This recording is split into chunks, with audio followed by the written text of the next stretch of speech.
Good evening, everybody. Kimberly Olson here, coming in live tonight to chat with you guys on a very important topic. I've had a lot of requests for this, a lot of people asking for help, so I thought I would spend some time tonight and come in and do a training on what to do about being afraid of potential customers and how you can get comfortable with the whole process. So if you are coming in live watching this with me, go ahead and put 1 in the comments. If you're watching the replay, put 2.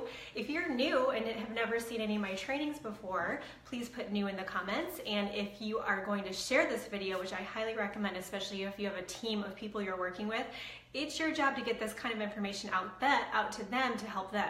So make sure you share it, put share in the comments, and I'm going to tell you guys how you can win something at the end of the video. So let's dive right in. So being afraid of potential customers is extremely natural. I remember when I first started blogging, and Scott can tell you guys about this story. In 2011, I started my blog fitkim.com, and I started by doing YouTube videos twice a week. And I didn't know what I was doing. I learned everything on my own, and I'm not even kidding you guys. I would get the most nasty comments. And of course, these are people from all around the world that are hiding behind a computer screen, right? One person said that my workout clothes looked like they were from Walmart. And I remember I saw the comment and I burst into tears. Hey, thanks for hopping on.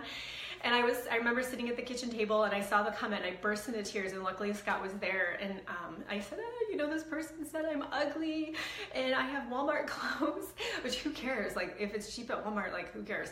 And I think they were from Target, so whatever. Anyways, I burst into tears. I was devastated, and he said, Kim, if they're gonna hide behind a computer screen and comment something nasty like that, why do you even care what they think about you? And I was like, I never thought about it that way.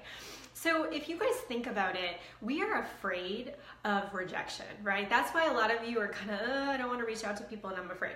And I think that this is sort of what we're kind of grown up with, you know, like we're just afraid of it. I'm reading this book right now called Don't Mess with the Princess. Marina Simone recommended it, and it's really good. But she's talking about a lot of stuff like why women act certain ways.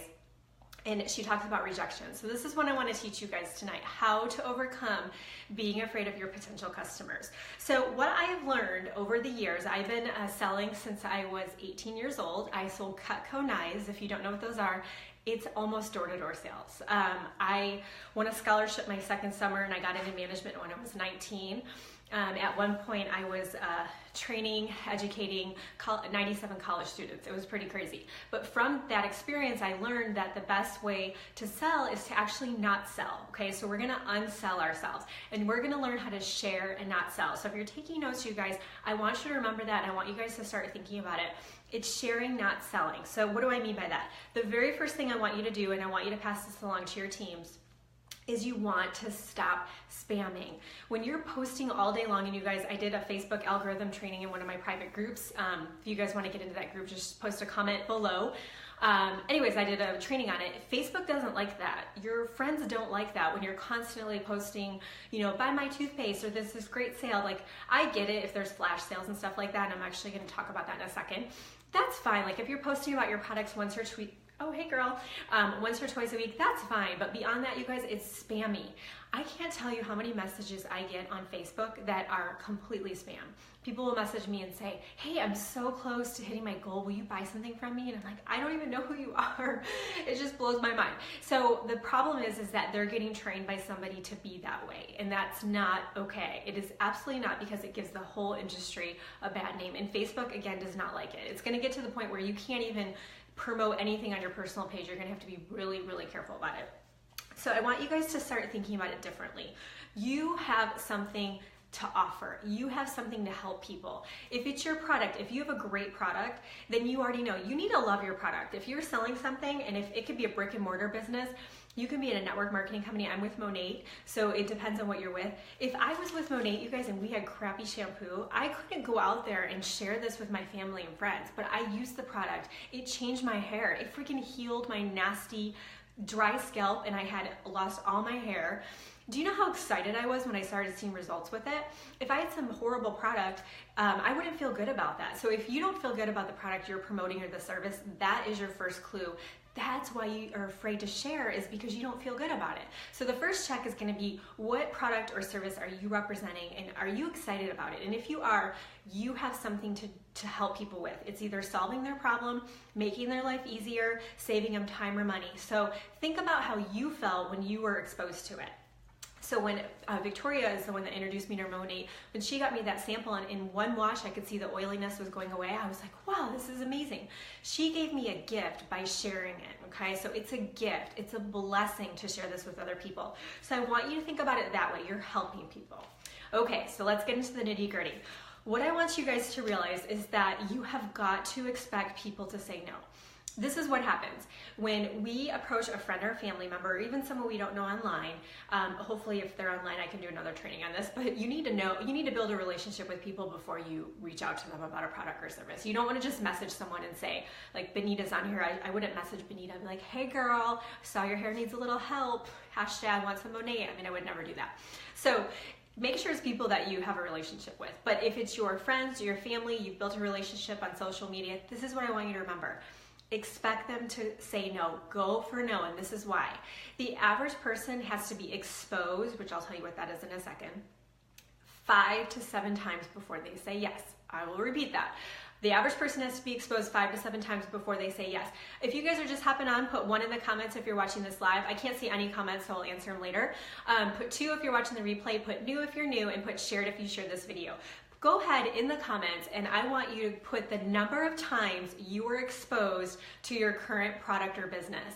Now let's say, again, if it's a brick or mortar business, how many times did you have to ask yourself, did you want to go ahead and launch that business, right? It was probably 5 to 7 times. So when you're presenting something to someone, expect them to say no. Just be like, okay, they're going to say no. And that kind of takes the pressure off, because what we do is we get really nervous about it and we're not confident, and we share our product or service and they say no and we're so sad. It's kind of, if you guys didn't watch the beginning, I had a great story about my Walmart clothes.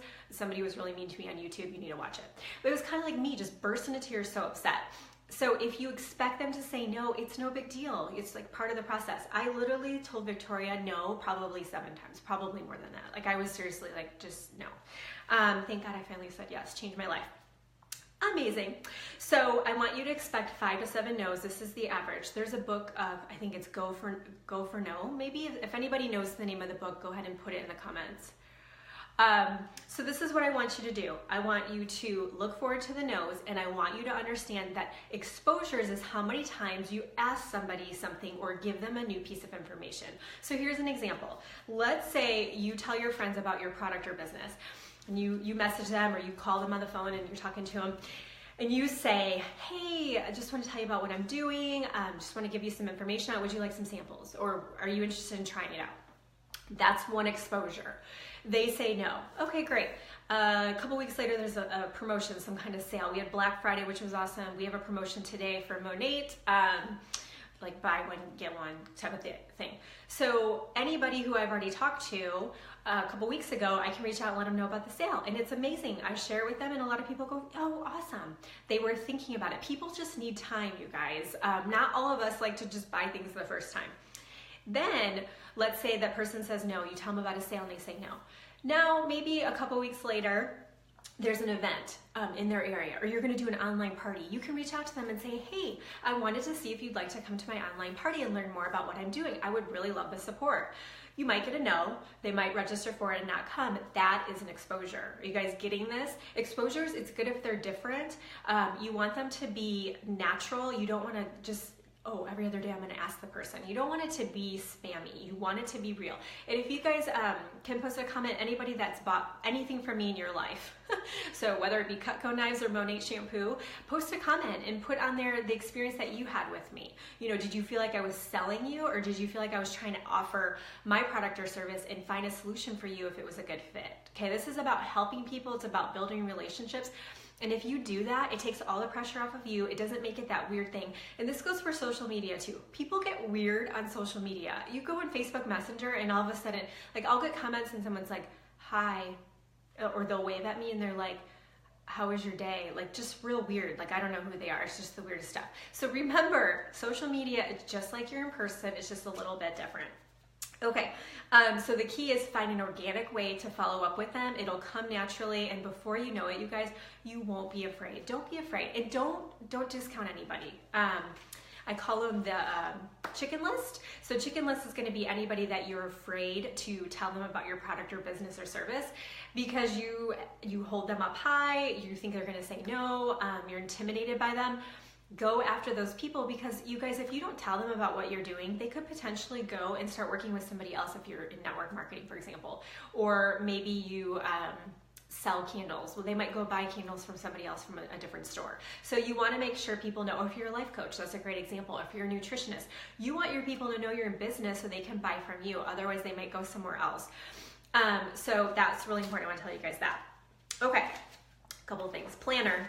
This is the 2017. I'm going to show you really quick. My friend Stephanie made this planner. It's called the Empowered Life Planner. Here's oh shoot, the letters are backwards. Well, you guys can kind of see how it works. So I want everybody to get one of these. I'm going to do a training on it. They're shipping right now. We should have them hopefully by the end of the week. This goes into January, so as long as we get the planners like by the middle of next week, we'll be fine.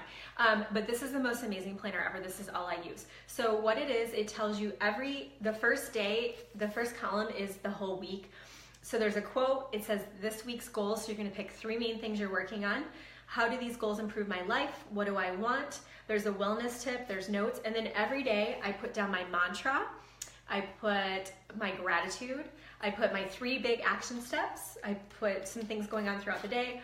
This is so cool. Self-care and physical activity. So when I plan, I do this every morning. I'm like, oh yeah, I need to meditate. And vibrant foods. So when I pack my lunch for work, sometimes I'm like, oh no, I don't have any smoothies in here or anything. So I'll make sure to get those later in the day. But it keeps you on point, it keeps you in check. So if anyone wants to order it, post planner in the comments. That way I know to get you guys the link because I totally forgot about it. I have a promo code, it's all in, it's one word. I want to tell you about that. Also, tomorrow night, I'm doing a 2018 business planning session, a workshop, so you can register for that. Just put business planning workshop in the comments and I'll get you the link. I'm so excited. I worked on all the content over the weekend. I planned out my year. I created my 4.5-minute iMovie vision video. It's amazing. I literally watch it and it brings tears to my eyes. Like it's freaking next level.